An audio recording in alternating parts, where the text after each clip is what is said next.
Joe, do you know when we invite you on Rugby Tonight, do you know, like, it goes out live on TV? I mean, what is... We're live now. Yeah. We're live now. The smartest dressed guest we've ever had. Well, your comments off air were not appreciated when you said, when are you going to wardrobe? And then, what? What, diva? No, it's a Diva? good look. It's a good look. We appreciate the effort made. Thank good you. to see you, though, We're all seriously. different, aren't we? We are all different, and I'm loving it. Good to see you, though. Thank you. Especially at this time of year. Are you missing England camp? No. No, I expected you to say that. I don't mean that in a bad way. I mean, I got to spend last week half-term with the kids. And I get to spend the next 4 weeks with them as well. So, yeah, I'm loving life. Good, good. Joe, a few weeks ago you hit a lot of headlines, a lot of press attention about some quotes that were, I think, lots of people said they were misquoted. You didn't. You weren't one of those people. I wasn't one of those people. No. If you were misquoted, what did you actually mean by what you said?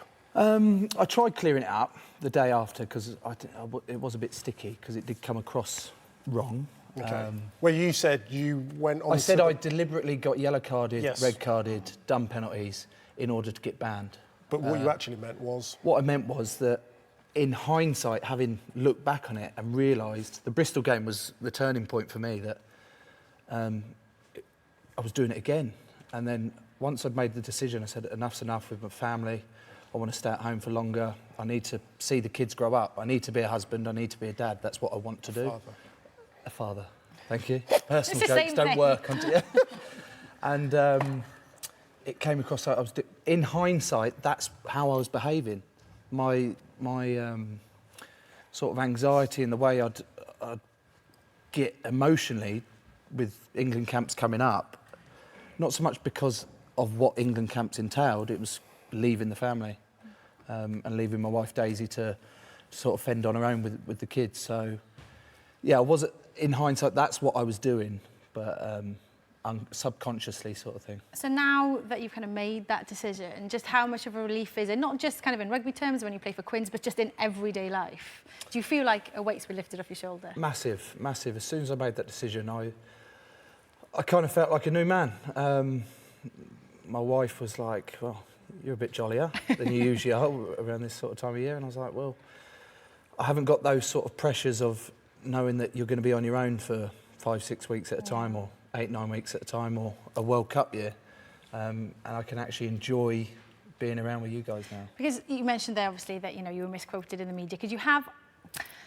You've always had this kind of like uneasy kind of relationship, haven't you? Like under, I don't know, under the public You're talking glare. from personal experience? No, I'm not. Well, a little bit. Okay. But no, I don't know. Is it 'cause still you're happening now? No, or? we're good Okay, now. We're over it.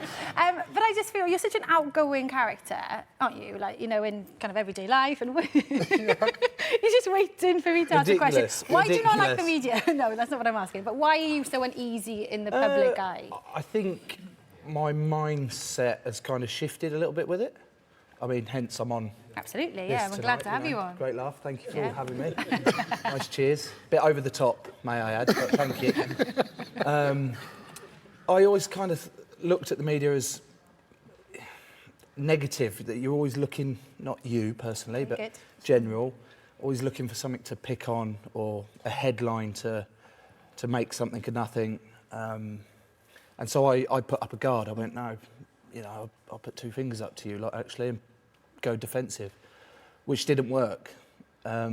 Because back in 2016, when I'm involved in that incident with Samson Lee, you know, completely erupted. And a lot of that, not just because I'd done wrong on the field, a lot of it was around how I'd acted towards the press in 2015 and repercussions of that, of, hang on a minute, you've talked to us like crap, and this is a chance to Get you back a little bit.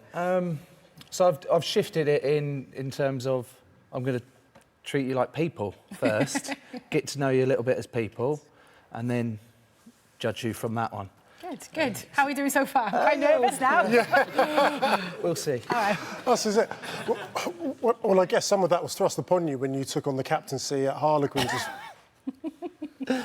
No, well, it was, because I guess you had to do more media. Yeah. Did you find that an extra burden in terms of being able to deal with the press? Were you still I was still, yeah, playing? you captained me, yeah. Just about. You say that so, I don't know, upset.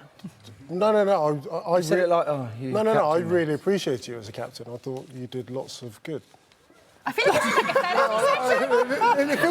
therapy It feels a little bit like therapy. Okay, that was. It was thrust upon me, but I wasn't very good at it, mate. Okay. The off-field or the on-field stuff, I couldn't do it, and it was sort of around the sort of time where I was putting the guard up. I was like, no, I'm not having any of that, and I couldn't deal with it. It wasn't for me.